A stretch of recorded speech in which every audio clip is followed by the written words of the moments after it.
બનાસકાંઠાના પાલનપુર નજીક આવેલા કુંભાસણ ગામે બાયોમેડિકલ વેસ્ટ યુનિટના વિસ્તરણ સામે ગ્રામજનો સહિત લોકોમાં વિરોધનો સૂર ઉઠ્યો છે। છેલ્લા 10 વર્ષથી રહેણાંક વિસ્તાર નજીક આ બાયોમેડિકલ વેસ્ટ યુનિટ ધમધમી રહ્યું હોવાના આક્ષેપો સાથે હવે ગ્રામજનોએ યુનિટનું વિતરણ કરવું તો દૂર પરંતુ તેને ગામથી 10 કિલોમીટર દૂર હટાવવાની માંગ સાથે બાયો ચડાવી છે। ગ્રામજનોએ ચીમકી ઉચ્ચારી છે કે જો તંત્ર દ્વારા ટૂંક સમયમાં આ યુનિટને અહીંથી ખસેડવામાં નહીં આવે તો તેઓ ઉપવાસ આંદોલનથી લઈને ઉગ્ર આંદોલન કરશે। બનાસકાંઠા જિલ્લાના મુખ્ય મથક પાલનપુરના કુંભાસણ ગામ નજીક રિધમ બાયોકેર નામથી બાયોમેડિકલ વેસ્ટ યુનિટ આવેલું છે। આ યુનિટમાં બનાસકાંઠાના અલગ અલગ વિસ્તારોની હોસ્પિટલોમાંથી એકત્ર કરેલા બાયોમેડિકલ વેસ્ટનો નાશ કરવાની પ્રક્રિયા કરવામાં આવે છે। જો કે તાજેતરમાં આ યુનિટનો વિસ્તાર વધારવા અને તેની ક્ષમતા હાલ કરતાં બમણી કરવાની પ્રક્રિયા ચાલી રહી છે। આ પ્રક્રિયા શરૂ થતાં જ કુંભાસણ સહિત આસપાસના ગ્રામજનોમાં ભારે વિરોધ જોવા મળી રહ્યો છે। લોકોનો આક્ષેપ છે કે આ બાયોમેડિકલ વેસ્ટ યુનિટને કારણે આસપાસના રહેણાંક વિસ્તારોમાં લોકોના આરોગ્ય પર ગંભીર અસર થઈ રહી છે, સાથે જ ખેતરોમાં થતા પાકને પણ નુકસાન વેઠવું પડે છે।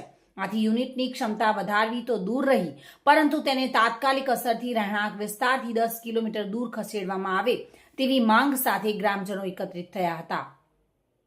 કુંભાસણ 4 રસ્તા નજીક રિધમ બાયોમેડિકલ વેસ્ટનું જે ચાલી રહ્યું છે તે તદ્દન નિયમો વિરુદ્ધ બનાવેલું છે।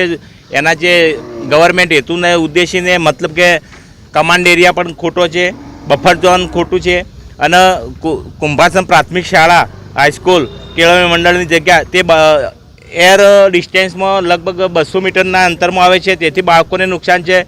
અને જીપીસીપી તેમજ ગુજરાત સરકાર એવું કહેતી હોય કે આ ફેક્ટરીથી કંઈ નુકસાન નથી તો મારું એવું કહેવું છે કે 10 કિલોમીટર અંતરમાં દરેક ગામમાં નોટિસ કેમ આપે છે? 10 કિલોમીટર અંતરમાં એર પ્રદૂષણ માટે માગે છે, ભૂગર્ભ જળનું જેમ આપે છે તો એ પ્રદૂષણ નથી તો કેમ રિપોર્ટ લે છે? એટલે મારું એવું કહેવું છે કે તાત્કાલિક ધોરણે આ ફેક્ટરીને હટાવી અને જે બફર ઝોનના નિયમ અનુસાર અને યોગ્ય જગ્યાએ લઈ જાય અને જે વિસ્તરણ કરવાનું છે તો વિસ્તરણ તો કતું થવું જ ન જોઈએ।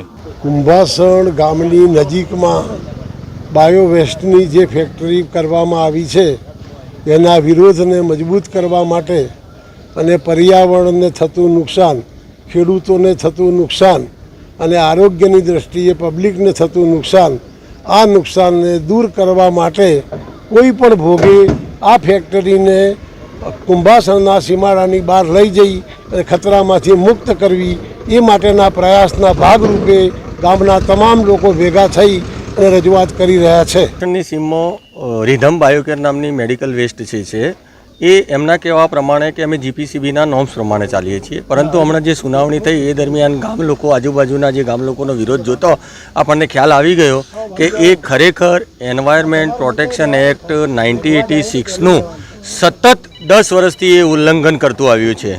હવે કોઈ પણ આપણો દેશ છે એ ચાલે છે બંધારણથી અને કાયદા અને વ્યવસ્થાથી। સંસદમાં કાયદો બને, વિધાનસભામાં કાયદો બને તો એ કાયદો પાલન કરવાનું જે પણ એ ઉદ્યોગ હોય કે નાગરિકની ફરજ બને છે।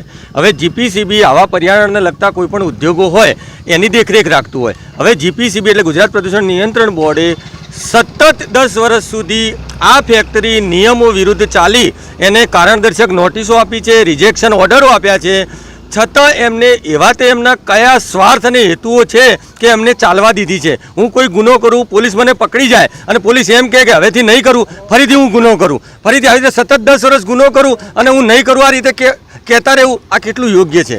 એટલે આ રીતે આ સતત ઉલ્લંઘન કરી એમાં એર એક્ટનું વાયોલેશન કરે છે, વોટર એક્ટનું વાયોલેશન કરે છે અને એન્વાયરમેન્ટ પ્રોટેક્શન 1986નું વાયોલેશન કરે છે। આ સમગ્ર ફેક્ટરી છે એ તદ્દન સરકારની ગાઈડલાઈન અને જે બી નિયમો વિરુદ્ધ ચાલી રહી છે। છેલ્લા 12 વર્ષથી ચાલી રહી છે અને અમારો વિરોધ ત્યારનો ચાલુ જ છે, પણ સરકાર તરફથી કોઈ જ અમને ન્યાય મળ્યો નથી। એટલે ગામવાળા બધા એકઠા થઈ અને હવે ઉગ્ર આંદોલન કરવાની તૈયારીમાં લાગી ગયા છે। અને બીજું કે આમાં જે વેસ્ટ આવે છે એમાંથી પ્લાસ્ટિકના દાણા ને એ બધું બહાર જાય છે। ખરેખર નિયમ પ્રમાણે છે ને આનો કોઈ વેસ્ટ મેડિકલનો બહાર ના જવો જોઈએ, ટોટલી એનો નાશ થવો જોઈએ।